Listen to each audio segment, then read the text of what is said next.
Une cycliste et un camion engagés en même temps sur ce rond-point. Les circonstances de l'accident restent à déterminer. La jeune femme n'y a pas survécu. Il n'était pas 9 heures, la circulation était dense comme chaque matin, comme ce matin.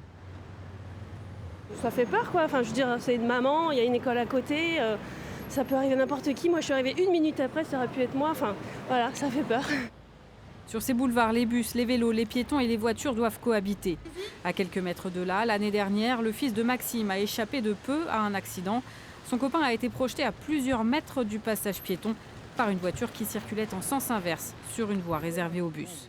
Il s'en est sorti, mais depuis Maxime alerte sur la dangerosité du secteur.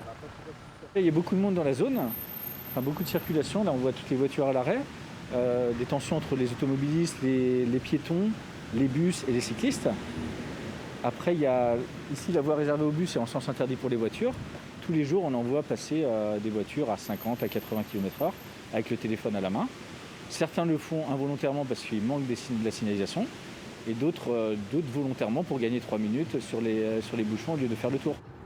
De son côté, la métropole indique qu'aucun accident corporel n'avait été relevé sur le rond-point depuis 5 ans, mais promet un nouveau diagnostic de la situation. Le trafic augmente et les modes de déplacement changent dans toute la ville. Notamment, le déconfinement, comme sur plein d'autres sujets, a été un accélérateur en fait. Et donc c'est à la ville de réagir par rapport à ça, et on l'a fait.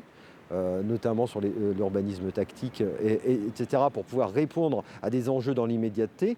Et puis c'est intégrer toutes ces mutations dans les infrastructures pérennes qu'on est en train d'installer à l'échelle de la ville.